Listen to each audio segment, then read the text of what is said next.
must-know concepts before getting into pre-calculus 11 class or algebra 1 partly. There are 5 things you must know. These are the concepts. I'm going to break it up into 2 parts, 2 videos. This is the first one.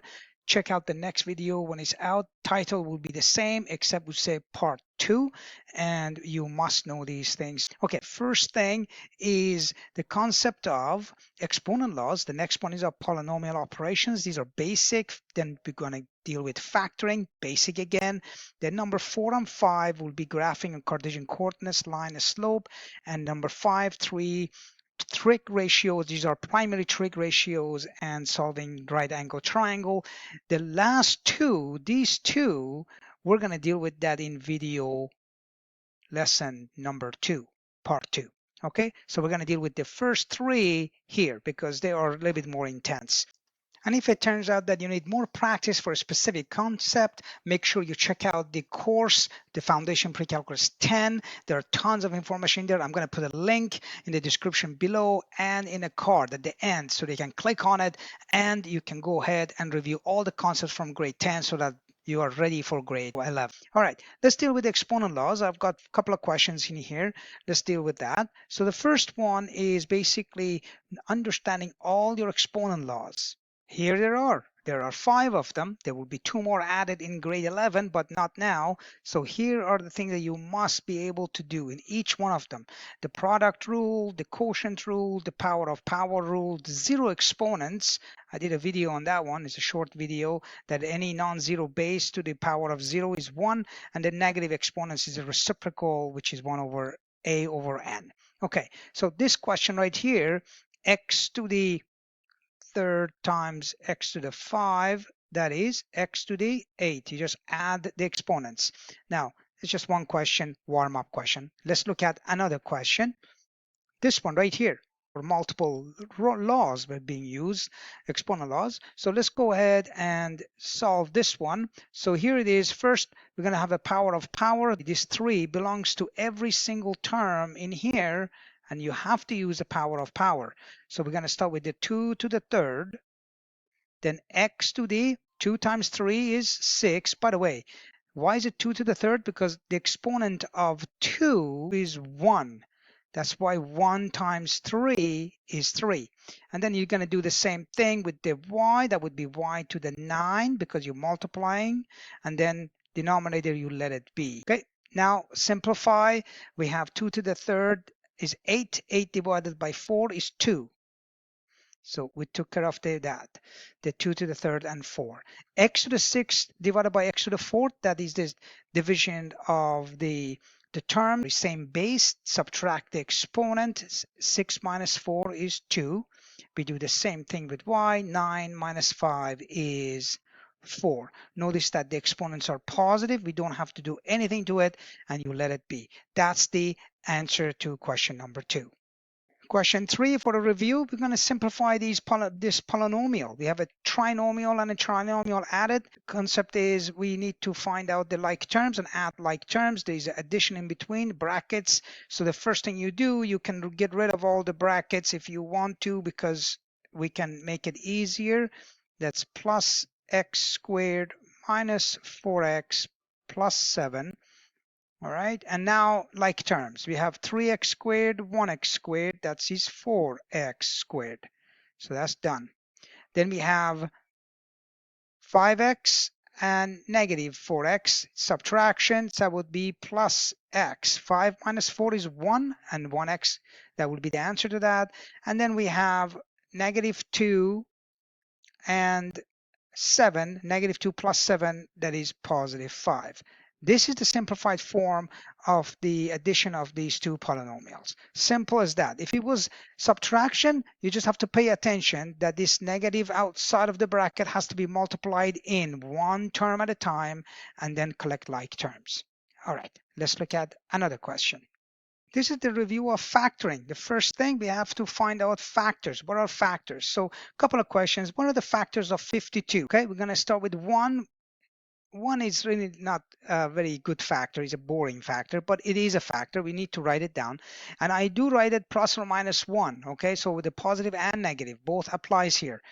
But in this case, if I want to just use the positive factors, okay, just be aware, I'm going to use positive factors from now on, but understand that it could have a negative factor as well.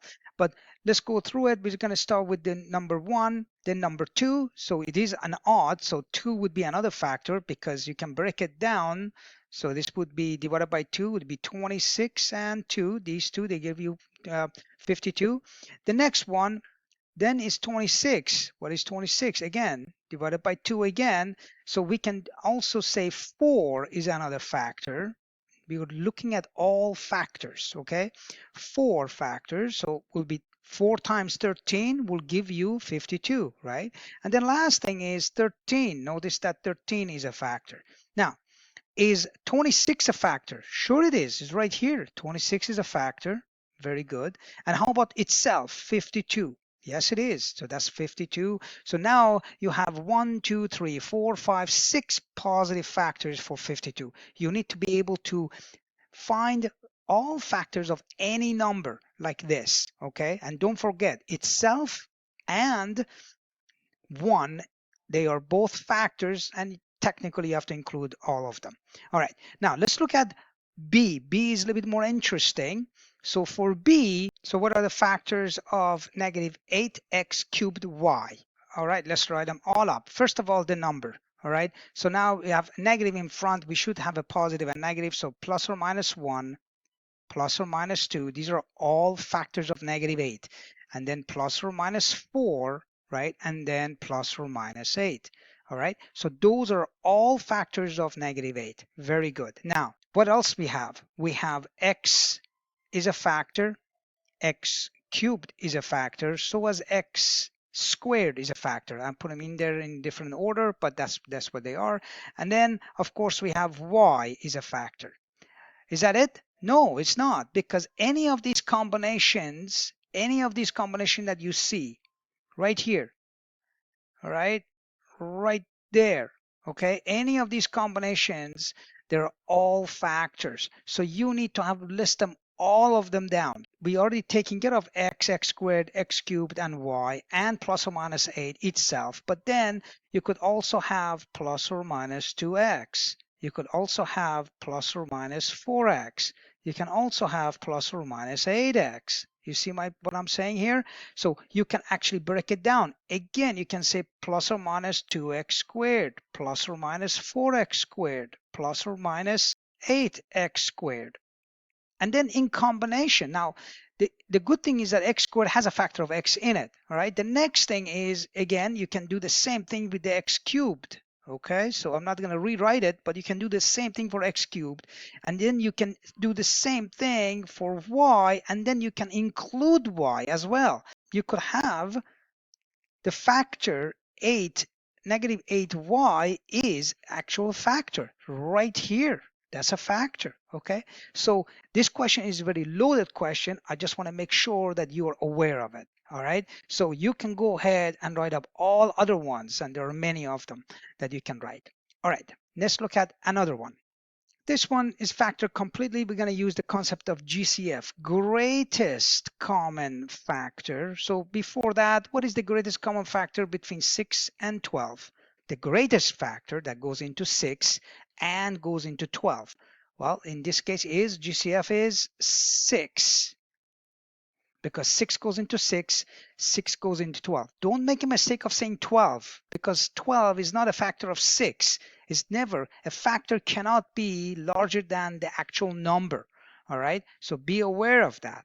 So here is another one. What is the greatest common factor of 6 and 9 and 18? Okay, what goes into all of these, and there is the largest? Well, notice that 6 goes into 18, but 6 doesn't go to 9. 9 goes into 18, but 9 doesn't go to 6. So all of these guys, they have a factor of 3. Notice that, right? Well, that is the largest factor, the greatest common factor. All of them, GCF in this case, is 3.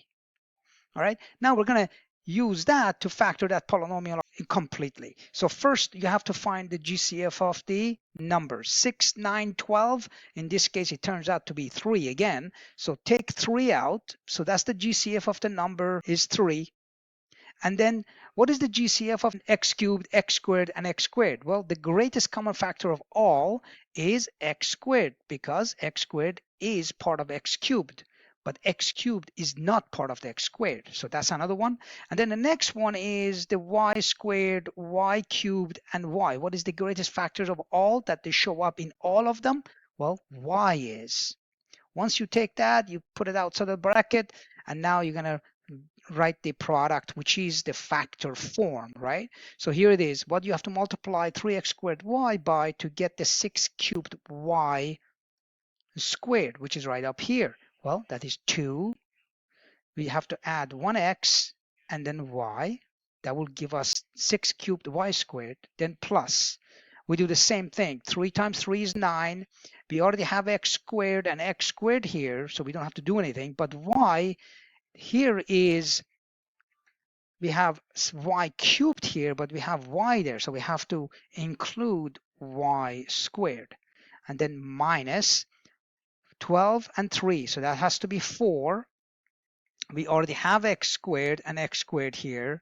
We already have y and y there, so that would be the final value for that trinomial. So this is the completed factor form of this polynomial up here. All right, so we use the concept of GCF. Now we're getting into factoring a basic trinomial. Okay, and this is the quadratic. First, you have to check for GCF. Very first thing I'm going to do, check for GCF, same as the last question. Okay, does it have a GCF here? No, it does not. The GCF doesn't exist here. Greatest common factor, so we have to use either the Chinese method, the column method, whatever you want to, but the idea is this. You open up 2 brackets, and then the first term, x squared, you put in each of the bracket. The next one is this. What numbers you multiply? So 2 numbers multiply, you get negative 14. The same 2 numbers, you add them, you get negative 5. Well, it is 2 and 7. So let's put 7 here, 2 there. But then there's a negative here and there's negative there. Okay, so how are we going to do this so that we get negative 14 and negative 5? Well, negative 5, that means 7 is bigger than 2. So the negative has to be in front of 7 and the positive 2. This is how you factor this trinomial. Okay, so remember this rule. 2 numbers you multiply, you get the constant. And then the same 2 numbers add, you get negative 5.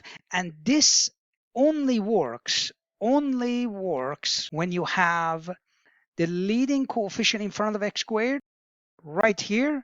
This has to be 1, and then this method will work 100%. It doesn't work. This method will not work if this is not 1, and that's what you will learn in grade 11. Okay, let's look at this question. Factor completed as the last question in the series, a little bit harder. That includes the very first thing that you have to check for. Remember the last question, we said you have to check for GCF first, right? And this didn't have one. But look at this one. Well, you check for GCF. What do you get? Well, here it is, between 5, negative 20, and 60. The GCF is 5. You have to take the 5 out first. So when you take that out, you get x squared minus 4x minus 12. That's what you will get. Okay, that's the first step in factoring that. But you're not done yet, because the question says factor completely, and now you're going to do the same method again. 2 brackets, you open up, x and x in one side in each of the brackets, and the first term, and then 2 numbers you multiply, you get minus 12. And you add, you get minus 4. Well, this is a 6 and 2. Those are the 2 numbers, 6 and 2. And because of, you have to get negative 12 and negative 4, negative 6 plus 2, that will get you minus 12. And then when you add, expand, remember, you have to expand this, minus 6x and then plus 2x, that will get you 4x. So your final answer is 5 times x minus 6 times x plus 2.